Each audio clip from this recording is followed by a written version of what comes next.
Bangladesh has had a lot of problems recently. Obviously, there was the terrible collapse in the factory back 5 months ago. There was a fire in a factory. Hundreds of people died. Well, now they have a different problem. The country is majority Muslim. There's 160 million people. It's largely impoverished, but they are governed by secular law. And apparently, some Muslim fundamentalists in the country do not like that. They want to pass a blasphemy law saying you're not allowed to offend us in any way, shape, or form. We want to pass a law to make sure that you all shut up, and even if you're not Muslim or you are Muslim, we don't want to hear from you. We're going to make sure that you're not allowed to talk, and we'll put you in prison if you say anything that offends our very, very delicate feelings. So how are they going to demonstrate how upset they are about this? Of course, they're going to do riots. So let's look at the riots happening in Bangladesh now.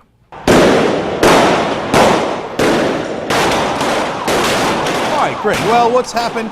Well, 30 different vehicles were overturned that were police cars. There was a police station that was attacked. And on Sunday, we had 45 injured, 1 dead when there was stone throwing. But the pictures you're looking at on a different set of riots and protests, 20 people died in clashes between the police and Islamic hardliners. Now think about how ridiculous this is. I'm so offended that anybody would say anything against my beliefs that I'm going to do rioting that kills 20 people. Oh yeah, that makes a ton of sense. Yeah. Well, you know what I'm offended by? The giant fires that I'm looking at. The 20 people who were killed because you didn't want to have your feelings hurt. What are you so scared of?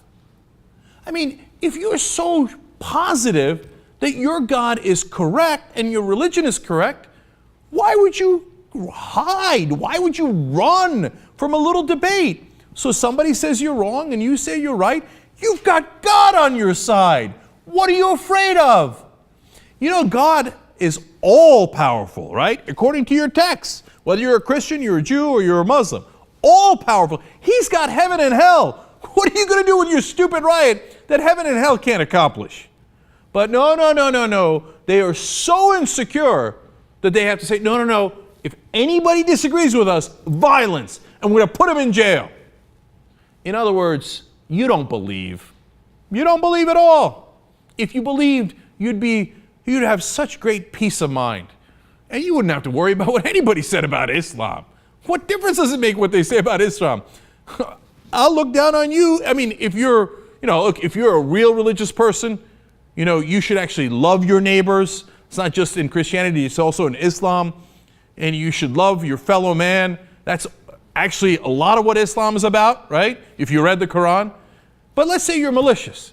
And then fine, you win. You were right. You go to heaven. That guy goes to hell. And then you can look down on him and go, I told you. Told you shouldn't have done that blasphemy. No, but the reality is you don't believe. You don't think you're going to go to heaven. You don't think that guy's going to go to hell. And that's why you're so insecure. So that's why if anybody even whispers of saying something against Islam or your interpretation of Islam, that's it, I'm rioting. Who do I murder? Who do I kill? Yeah, way to stand up for your religion. That makes a ton of sense. No, that's the exact opposite of sense. It makes your religion look terrible. It makes you look ridiculous. It makes you look weak and not very bright.